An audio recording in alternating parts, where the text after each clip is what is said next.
Welcome to Read Your Comics. Today I am looking at Daredevil, number 282.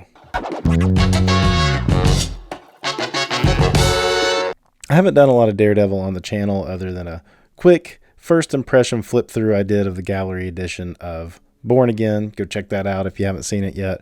Anyway, I kind of feel like there's a Daredevil hole missing in my channel so far. Also, this era of Daredevil is kind of a blind spot for me. I'm real familiar with the Frank Miller era, through Born Again. Then there's a pretty big gap up until the late 90s when I kind of got on Daredevil after the Fall from Grace story and stuck with Daredevil for the next 15 years. And I usually say Daredevil is one of the most consistently well-made books of anything really, but Marvel in particular. It's generally has a pretty good writer on it. It generally has a pretty good artist on it. There's a lot more peaks than valleys once Frank Miller does his run. I mean, it's, Frank Miller's, the peak.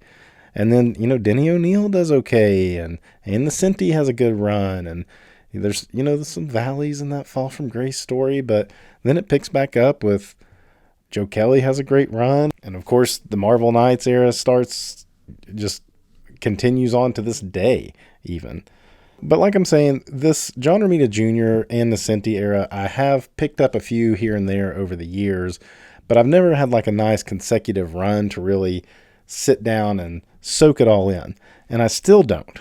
But I was digging one day and just happened to see this cover, and I'm like, this is an awesome John Romita Jr. Silver Surfer cover on Daredevil going to fight this.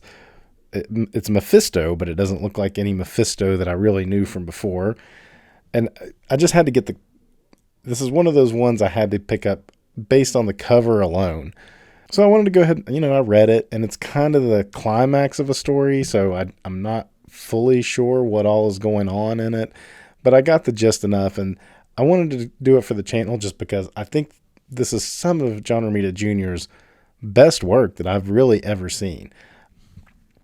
Awesome cover. I love this perspective of the surfer coming in upside down and this motion lines just flying off him. It's like light glistening off of him as he flies in. This is a Daredevil book, and look how little Daredevil is on the cover. I can only imagine. Let's see, this came out in 1990.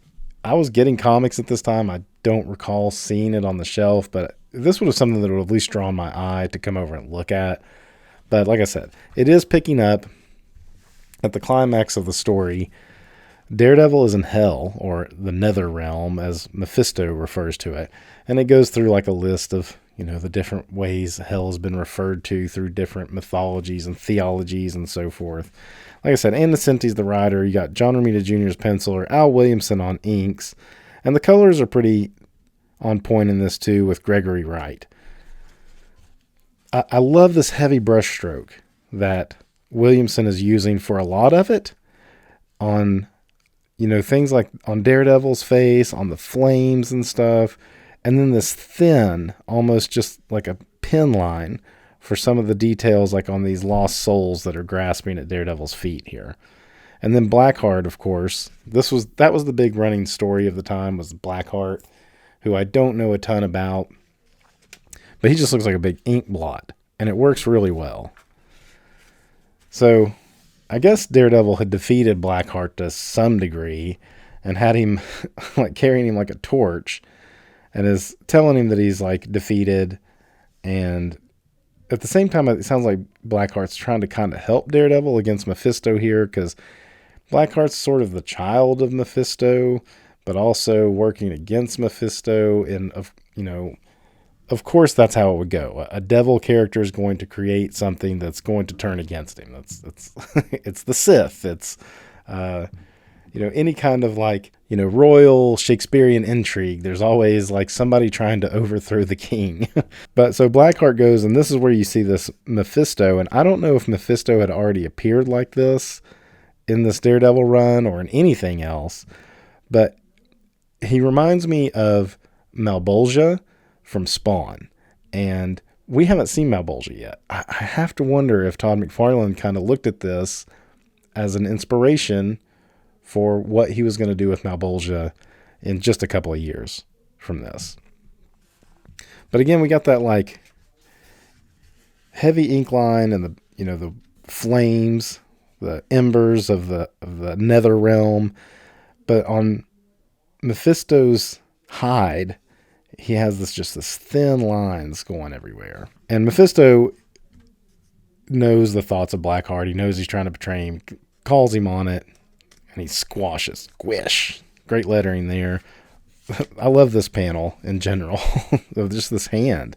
Look at these thin lines. And he's dripping off of him.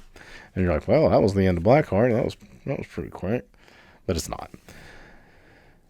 And this is where I'm kind of lost in the storyline of what's going on here. I don't know who either of these characters are. Their names are Brandy and Pope. They say this is a boy. Doesn't look like a boy. John Romita Jr. not great at kids.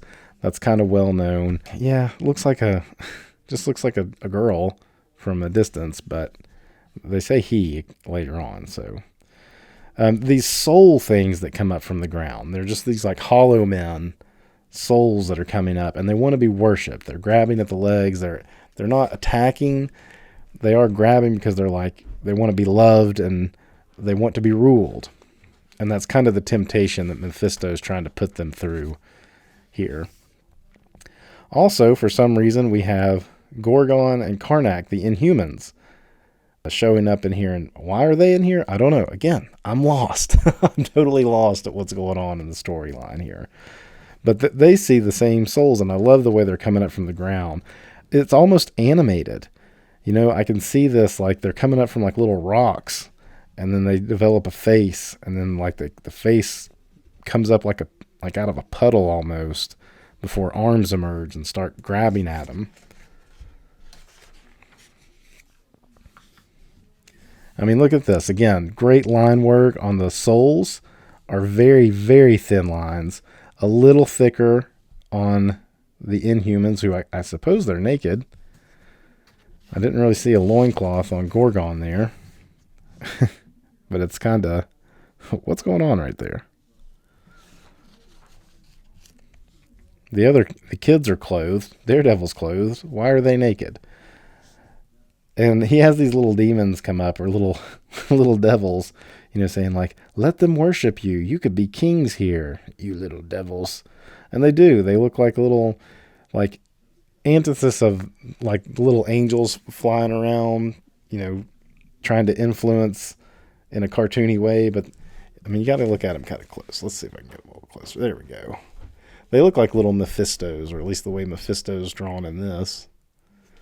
And their wings even are, I mean, this one has pretty clear wings, but the other ones have just like pillars sticking up. It's pretty wild looking. And then you get these, in just this small panel, I mean, this is like a huge cavern with these souls. The lost souls. Yeah, he calls them hollow men. Empty. Cool shot of Daredevil there. Daredevil's not in this a whole lot. So the thing is, Daredevil is not fighting back. He's kind of figured it out that this is all just a play on temptation, and he's not going to acknowledge the souls. He's just going to walk through them. He doesn't want to rule them. He doesn't want to fight them. He's just trying to make his way to Mephisto to ask for the exit. So here comes Blackheart back, coming up from his where he was squished, and he takes back on his form, and he's having a sort of a theological debate with Mephisto here, saying Mephisto is soft on the humans, and he could be doing so much more, of course, but he's kind of a coward. That's why he just stays in the nether realm and doesn't really try to influence the humans too much in the real world. Of course, Mephisto doesn't take this too well. I mean, look at him there. If that's not Malbolgia, look at this wild, it's not hair. I mean, it's like sticks coming out. I mean, he's dragon-like. Look at that tongue. And again, the line work. Look at this fine line work all throughout this.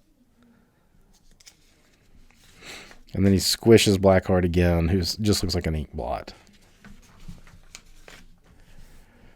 More stuff I didn't really understand. There's like an angel And this angel, first this angel calls this one, which kind of looked female to me, he calls him Lucifer, or calls him Lucy, and then calls him Lucifer, as they also are having a little theological debate.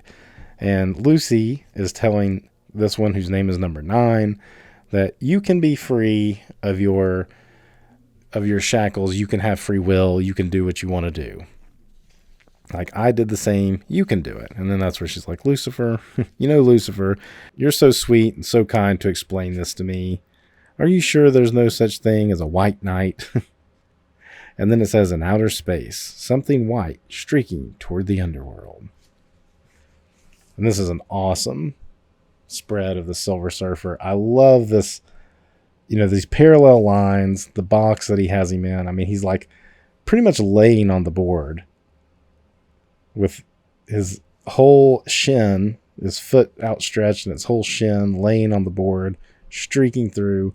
Awesome Surfer. We got that heavy brush stroke again in the Surfer, mixed with some fine line work for some speed lines. I mean, that's awesome. That makes me want to see a Silver Surfer series done with John Romita and Al Williamson inks done like this. That would just be awesome. Blackheart reemerges again. I don't know a ton about Blackheart. He's cool looking. I guess he's kind of a Mephisto-ish character. He's got a tail. He's got kind of like animal-ish legs. Anyway, and he's kind of like, you can squash me as much as you want. I'll just keep coming back. And as they continue their debate, see, he comes back again. Mephisto kind of burns him up, but he just keeps coming back. And he's saying that the same thing about humans. He's like, you can't extinguish them. As long as there's some embers burning, they'll always rekindle. Mephisto has had enough and essentially tells him, like, if you like humans so much, you can live with them. You'll be banished to live there. You'll understand why I prefer the nether realm.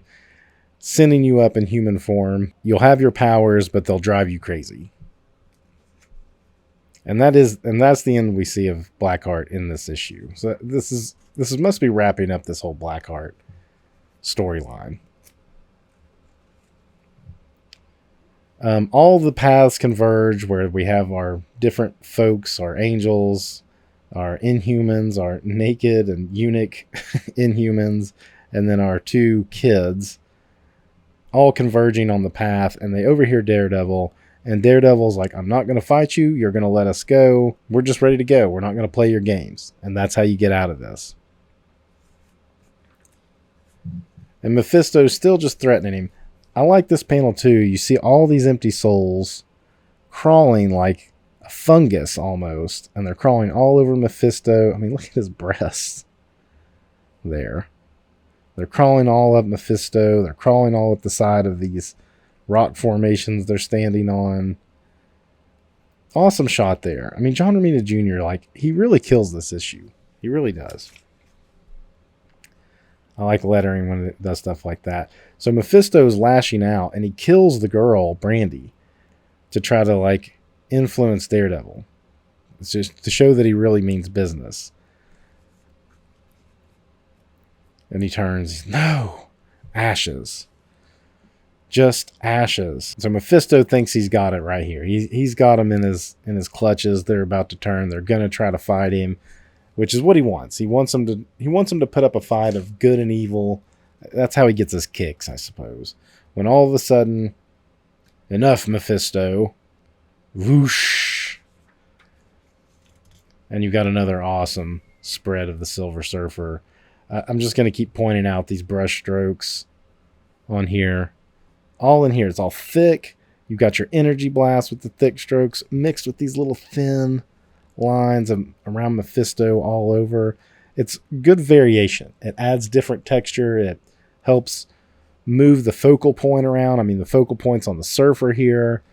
Look at this stuff. This like black ooze dripping from his mouth. That's not teeth. That's just like bile. Black. Gruesome bile. Darkness. And then you've got Daredevil like, this is our chance to just leave. We're leaving. The path is, I don't know how he sees the path. He's like, this is it. This is our path. And Mephisto's like, no, watch this battle. You need this. And Daredevil says, nope, we don't need this. We're just going to leave. And that's pretty much what they do. And then they end up out in the field somewhere. And this is, this doesn't make sense. So again, for picking up this issue and coming in right at the end, a lot of this stuff, I'm like, I don't know. Does this end in a satisfying way for the storyline that's been going on in the book? I can't really speak on that because I haven't read the issues before. But it ends with the Angel character, who now appears to be kind of human, number 9, and she's going to choose her own path. I might go on alone, I guess. And then Brandy, and they're just saying, yeah, she's gone. She's like, no, don't cry. It doesn't matter. I'm happy. So Brandy, who was reduced to ashes, is now an angel, and they can't hear her. The adults can't. And this is some other angel that I guess she had been communicating with earlier in the issue when she said, like, your angel told us to blah, blah, blah. She's like, it's not my angel. This must be who they were talking about. He's saying, you weren't ready for me then. You are now. And again, he says, the kid, I think he senses us. This does not look like a boy to me. The way Romita Jr. drew his eyes gave him like girly eyelashes. And the hair, nothing about this to me says that's a boy. Maybe they got it wrong. I don't know. Maybe they typoed in this. Again, I just don't know. But anyway, this is a pretty good issue for not knowing what's going on. I'm just really impressed by the art in it, more or less. I need to pick up those previous issues because there's enough of an interesting ending to this that I want to know what happened to get to this point. But, if you've never seen this issue before, it's definitely got an awesome cover. It's worth picking up for that. It's got great interior art. And that's all I got. That's all I can say about it. Until next time, read your comics.